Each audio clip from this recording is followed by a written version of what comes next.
ಇವ್ರು ಹೇಳ್ತಾರೆ ಈದ್ ಮಿಲಾದ್ ಇದೆ. ಈದ್ ಮಿಲಾದ್ ದಿನ ಕರೆ ಕೊಟ್ಟವ್ರು ಯಾರು? ಬನ್ನಿ ತಾಕತ್ತಿದ್ರೆ ಅಂತ ಹಿಂದೂ ಸಮಾಜಕ್ಕೆ ಅವ್ರು ಕರೆ ಕೊಟ್ಟಿರೋದು. ಇವ್ರು ಪೊಲೀಸ್ನವ್ರು ಹೇಳ್ತಾರೆ ಈದ್ ಮಿಲಾದ್ ಇದೆ, ನೀವುಗಳು ಬರಬೇಡಿ. ಈದ್ ಮಿಲಾದ್ ಇದ್ರೆ ನಾವ್ಯಾಕೆ ಬರಬಾರ್ದು? ಏನ್ ಇಡೀ ಮೈಸೂರು ಈದ್ ಮಿಲಾದಿಗೆ ಬರ್ಕೊಟ್ಟಿವಾ? ನಾವು ಬರ್ಕೊಟ್ಟಿದೀವ ಅಂತ ನಾನು ಹೇಳ್ತಾ ಇರೋದು. ಈದ್ ಮಿಲಾದ್ಗೆ ಇಡೀ ಮೈಸೂರ್ನ ಬರ್ಕೊಟ್ಟಿಲ್ಲ. ನಾವು DC ಅವ್ರಿಗೆ ಮನವಿ ಕೊಡಕ್ ಬಂದಿದೀವಿ. ತಾಕತ್ತಿದ್ರೆ ಬಾ ಅಂದಿದೀವಿ, ಬಂದ್ ನಿಂತಿದೀವಿ. ಇಷ್ಟೇ ನಮ್ದು. ನಾವೇನಾದ್ರು ಇಲ್ಲಿ ಪ್ರತಿಭಟನೆ ಮಾಡ್ತಾ ಇದೀವಾ? ರಸ್ತೆ ತಡೆ ನಡೆಸ್ತಾ ಇದೀವಾ? ಬೇರೆ ಏನಾದ್ರು ಮಾಡ್ತಿದೀವಾ? ಏನಿಲ್ಲ, ಶಾಂತಿಯುತವಾಗಿ ನಿಂತಿದೀವಿ. DC ಅವ್ರು ಬರ್ಲಿ, ಮನವಿ ತಗೊಳ್ಳಿ.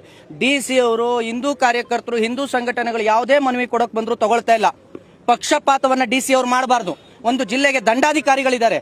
ನಾವು ಬೇರೆ ಯಾರು ಬಂದ್ರು ಇಮಿಡಿಯೇಟ್ ಬಂದು ಮನವಿ ತಗೊಳ್ತಾರೆ. ನಾವು ಬಂದ್ರೆ ಯಾಕೆ ಬರಲ್ಲ? ಹಿಂದೂ ಕಾರ್ಯಕರ್ತರುಗಳು ಬಂದ್ರೆ ಯಾಕೆ ತಗೊಳ್ಳಲ್ಲ ನೀವು ಮನವಿನ? DC ಅವರೇ ಖುದ್ದು ಇಲ್ಲಿಗೆ ಬಂದು ಮನವಿನ ತಗೊಳ್ಳೋ ತನಕ ನಾವ್ ಇಲ್ಲಿಂದ ಹೋಗೋದಿಲ್ಲ. DC ಅವರೇ ಬರಬೇಕು. ನನಗೆ DC ಅವರು ಇಲ್ಲ ನಮ್ಮ ಪೊಲೀಸ್ ಕಮಿಷನರ್ ಇಬ್ರಲ್ಲಿ ಒಬ್ರು ಬಂದು ಇಲ್ಲಿಗೆ ತಗೋಬೇಕು. ಯಾಕೆಂದ್ರೆ ಪಾಪರಿ